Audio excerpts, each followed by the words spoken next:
Monsters, myths, legends, those that date back far longer than those who tell the tale today. There's cryptids spanning the world over, chupacabra, werewolves, vampires, Bigfoot, but here in Loch Ness, there's one that rules them all. There's a bit of a rainy day here today in Loch Ness, so I'm going to be getting a poncho up and over us and give us a little bit of a base camp.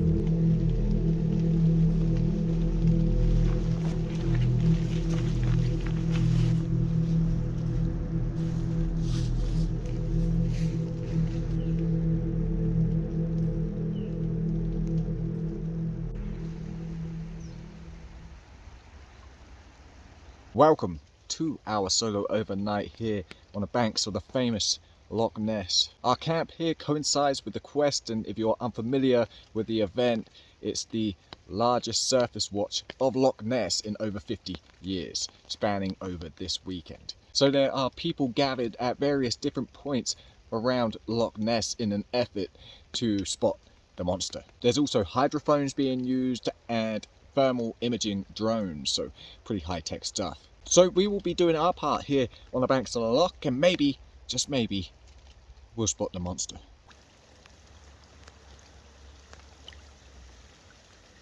Loch Ness itself was created by a combination of glacial activity and a fault line, the Great Glen Fault. During the last ice age, glaciers carved out a basin that eventually filled up with water, creating the elongated shape of the loch.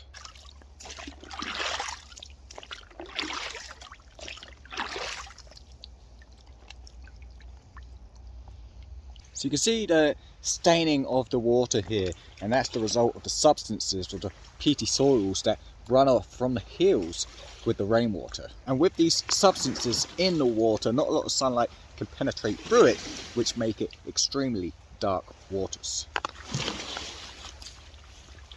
So I've not got much doubt that this water is safe to drink, but just in case, while I am out here, we're going to be using the old Sawyer Mini, and it fits onto this platypus platy perfectly, just like that. And because the platypus platy is a squeezy bottle, you can activate that pressure and it comes out quite nicely.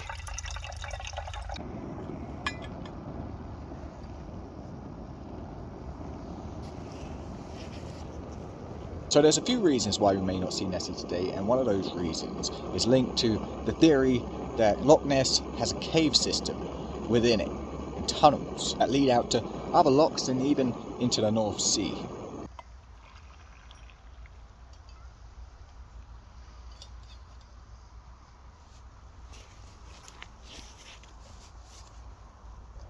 So maybe it's real, maybe it's not. But sitting here on watch, on the banks of Loch Ness, there's been so many hoaxes presented to us over the years that if the monster appeared up from out of the water in front of us and we got it on camera, it'd be more work to actually make people believe it. Loch Ness is full of magic and mystery, though it's not only famous for just the one monster. It's also known for another beast, the Great Beast, a man who some believed actually summoned the monster.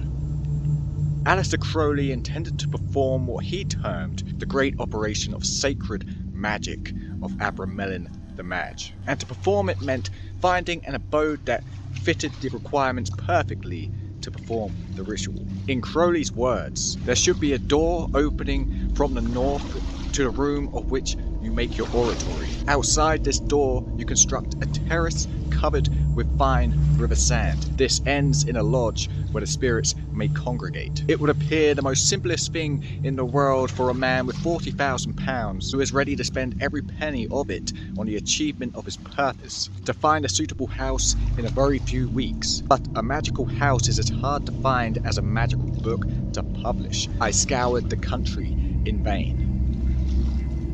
That is, until he found a certain old house on a certain Scottish loch.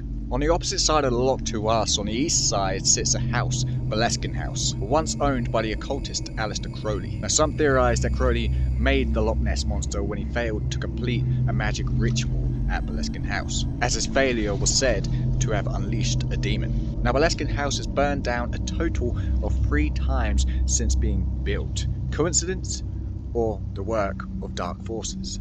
So to give you an idea of where we are at, we are on the west banks of the loch just outside Drumnadrochit, looking north up the loch. The trouble is, at 22.5 miles long and 744 feet deep, is it a needle in a haystack?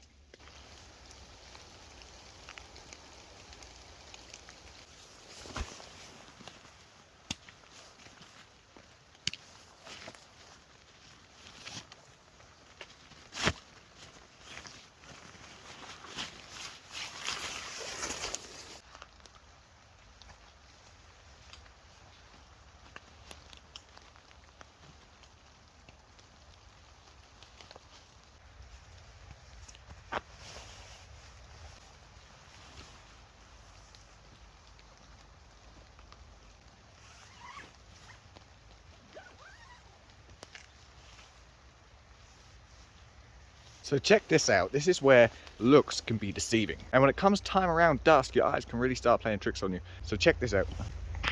It's a Loch Ness monster.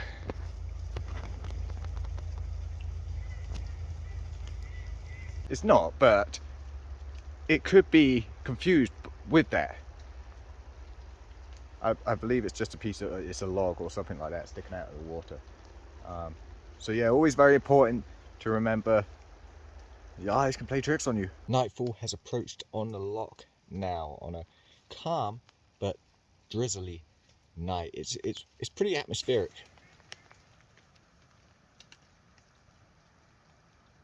So as I was saying earlier, there's a few things that people can mistake for the monster. As I look out there now,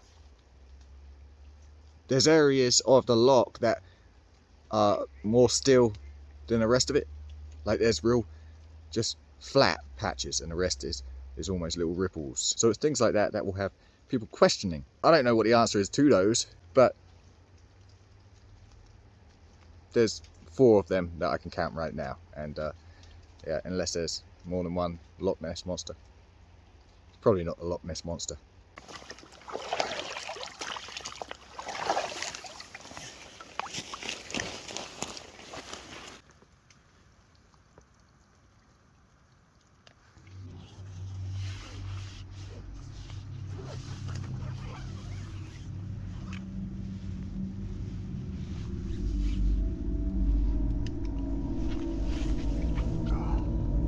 So we all know that the surgeon's photo was a hoax, but that doesn't explain all the other sightings. And the earliest sighting stems way back to the 6th century AD. The account said that St. Columba witnessed the burial of a man who had been killed by a water beast. The monster then returned to attack another swimmer in the River Ness, which flows from the Loch Ness. But St. Columba made the sign of the cross, causing the beast to swim away. The Inverness Courier reported a sighting of a monster in Loch Ness back in August of 1933 by a water bailiff. Another account in 1933 was by a couple who saw an enormous animal, which they compared to a dragon or prehistoric monster. And this animal crossed their car's path and disappeared into the water. And that's only a couple of reported sightings out of the many.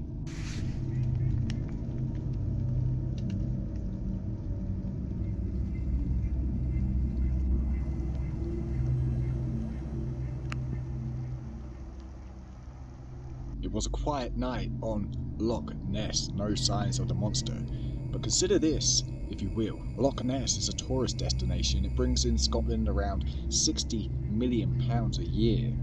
Nessie is a very lucrative monster, so why are we really here? There are sightings, but mistaken identity is a thing. Water birds, wake, and floating debris being the biggest culprits. But then again, being 22.5 miles long, 744 feet deep, anything could be in there.